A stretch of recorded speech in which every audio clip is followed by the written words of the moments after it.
आइए हम अपने अगले भाग में चलते हैं रामायण जी के पाठ 108 हनुमान विभीषण मिलन। फिर एक सुंदर महल दिखाई दिया।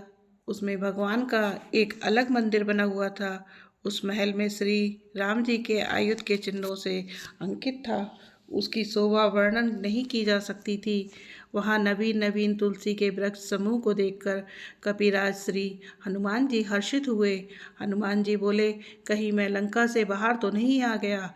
यहाँ भगवान राम का मंदिर है, तुलसी जी लगी हुई है। हनुमान जी मन में इस प्रकार तर्क करने लगे। उसी समय विभीषण जागे। विभीषण के महल के द्वार पर एक और रा लिखा हुआ है और दूसरी ओर माँ लिखा हुआ है कि राम लिखा हुआ है। विभीषण ने राम नाम का जप किया। हनुमान जी ने उन्हें सज्जन जाना और हृदय में हर्षित हुए। हनुमान जी ने विचार किया कि मुझे इनके बारे में जानना होगा कि ये कौन है। ब्राह्मण का रूप धरकर हनुमान जी ने उन्हें पुकारा। सुनते ही विभीषण उठकर वहां आए और प्रणाम करके कुशल पूछी, हे ब्राह्मण देव, आप अपने बारे में बताइए। क्या आप हरि भक्तों में से कोई हैं? क्योंकि आपको देख के मेरे हृदय में अत्यंत प्रेम उमड़ रहा है। या आप दीनों पर दया करने वाले स्वयं श्री राम जी ही हैं, जो मुझे घर बैठे बैठे दर्शन देकर कृतार्थ करने आए हैं। तब हनुमान जी ने श्री रामचंद्र जी की सारी कथा कहकर अपना नाम बताया। तब हनुमंत कही सब राम कथा निज नाम। अब दोनों के मन में प्रेम उमड़ आया है। विभीषण जी ने कहा कि हे पवन पुत्र, मैं यहाँ वैसे ही रहता हूँ जैसे दांतों के बीच में बिचारी जीव। भगवान श्री रामचंद्र जी क्या कभी मुझ पर कृपा करेंगे?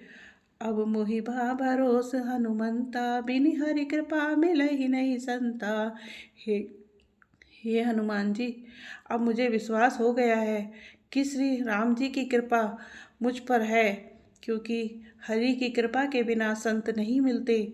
विभीषण जी कहते हैं कि हे हनुमान जी, तुम मुझे मिल गए हो तो राम जी भी मिल जाएंगे, इसलिए तुम मुझे जगत पिता राम जी से मिलवा दो। हनुमान जी कहते हैं, जरूर मिलवाऊंगा, लेकिन पहले तुम मुझे माता से मिलवा दो, फिर मैं पिताजी से मिलवा दूंगा। तब हनुमंत कहा, सुन भ्राता, देख चाहूँ जानकी माता। हनुमान जी ने कहा कि हे भाई सुनो, मैं जानकी माता को देखना चाहता हूँ।